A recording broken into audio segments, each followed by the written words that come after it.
Hoy en la entrevista capital, don Juan Ignacio Crespo. Bienvenido, don Juan Ignacio. Buenos días. Hoy día en el que España, el Consejo de Ministros, tiene que aprobar su cuadro macroeconómico y su techo de gasto. ¿Cómo dibujaría usted el cuadro macroeconómico de 2012? Bastante feo. Esto se parece cada vez más a 2011 y a la parte peor de 2011 fue el segundo semestre, ¿no?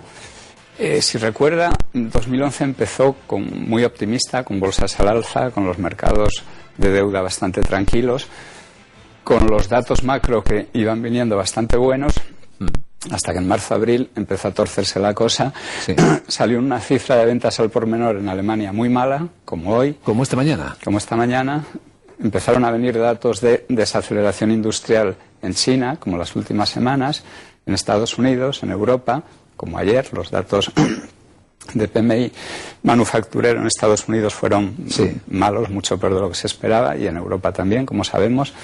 Entonces, todo tiene un aspecto siniestramente parecido a los comienzos del año 2011, pero sobre todo, el subidón del precio del petróleo, que no sé si lo ha visto, supongo que sí, pero ayer llegó a 128.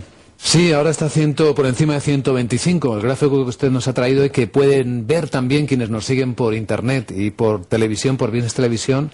¿Qué es lo que tenemos muestra? Un gráfico muy bonito, está puesto en base 100, o sea que no hay que contar el precio del petróleo porque está... Exacto, no hay que contarlo en dólares, está en base 100. Y tiene dos líneas. Una de ellas es cómo ha evolucionado desde hace 3-4 años el precio de los metales industriales, y otra, cómo ha evolucionado el precio del petróleo. Y vemos que desde comienzos del año pasado el precio del petróleo se coloca por encima del de la evolución de los metales industriales. Sí, claramente diferenciado. Claramente diferenciado. Naturalmente eso es el efecto de la primavera árabe, de la interrupción de la producción de petróleo en Libia, por los problemas políticos y de guerra civil que hubo en Libia, y posteriormente con las últimas tensiones con Irak, pues el precio del petróleo hace otra arrancada de nuevo y se vuelve a situar muy por encima. O sea que con este gráfico que usted nos trae podemos calcular la prima de precio que está aplicándose al petróleo por la tensión de Irán y por la primavera árabe. Exacto. ¿Cuánto sería el precio del petróleo si no tuviéramos eso? Pues $30 más bajo.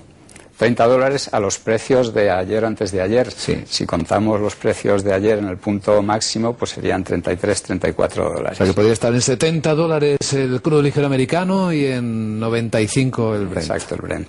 En Europa. Como esas tensiones con Irán tiene todo el aspecto de que van a continuar, de hecho, la subida de ayer del precio del petróleo por encima de $128 se produjo por una noticia de una agencia basada en Irán que dio la información de que había habido una explosión en un oleoducto en Arabia Saudí, ¿no? Bueno, yo creo que forma parte de la guerra psicológica. Sí. Y por lo tanto esas tensiones es de suponer que van a continuar y el precio del petróleo va a continuar al alza, ¿no?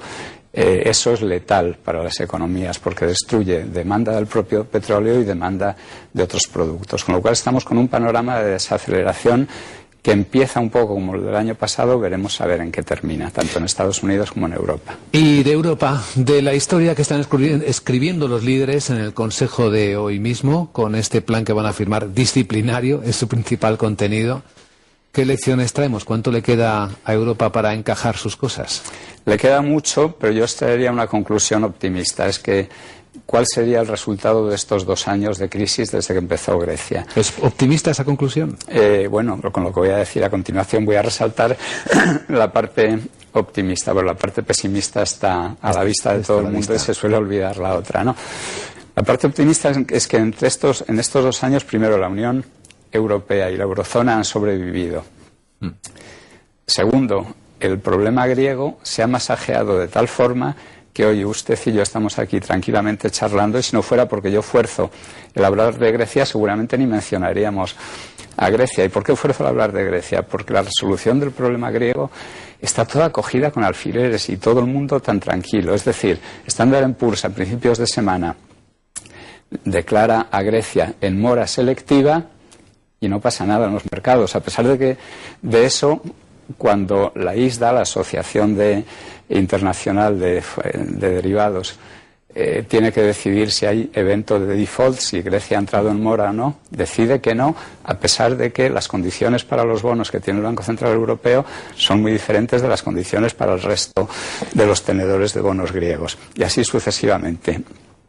Y durante 2 o 3 días los bancos griegos se han quedado sin poder acceder a la liquidez del Banco Central, porque el Banco Central ya, con el evento de mora selectiva de Standard & Poor's, no podía descontar bonos griegos, con lo cual han estado los bancos griegos durante 2 o 3 días sin acceso a la liquidez del Banco Central y sin que se hubiera aprobado el mecanismo que se aprobó ayer de 35.000 millones para que tengan esa liquidez mientras pasan estas 2 o 3 próximas semanas, y todo absolutamente tranquilo. ¿Y no será porque ocurre lo que ustedes, los expertos, utilizan como descuento del mercado? Ya se da por supuesto que con Grecia no hay nada que hacer. Bueno, la palabra descuento es como decir abracadabra. Cuando alguien dice se ha descontado sí o no, bueno, nunca se sabe, eso es hablar por hablar.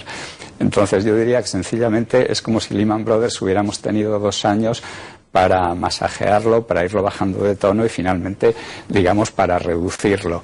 Y eso es lo que ha ocurrido con Grecia. Por ahora no hay que excluir totalmente la posibilidad de una catástrofe. Pero sobre todo, esta tranquilidad la ha proporcionado el Banco Central Europeo. Sí. Usted sabe que desde el principio de esta crisis yo clamaba por una inundación de liquidez por parte del Banco Central Europeo. Bueno, cuando lo ha hecho finalmente, que ha tardado 2 años, ha dado esa liquidez a 3 años y todo se ha tranquilizado. Entonces, los problemas económicos no están solucionados, ninguno. Muchos de ellos van a peor. Los costes financieros en los que hemos incurrido a lo largo de estos 2 años, pues están ahí para los años futuros. Han subido, claro. Todo eso negativo, pero que Europa haya conseguido ese nivel de coordinación para evitar la catástrofe y que Grecia, el problema griego hoy, sea enorme, pero esté prácticamente paralizado, ahí y reducido, es un exitazo de los líderes europeos y hay que reconocérselo porque normalmente lo que hacemos es criticarles. Muy bien, pues queda recogida su loa europea de esta mañana. Don Juan Ignacio Crespo, muchas gracias por compartir su análisis y muy buenos días. Buenos días.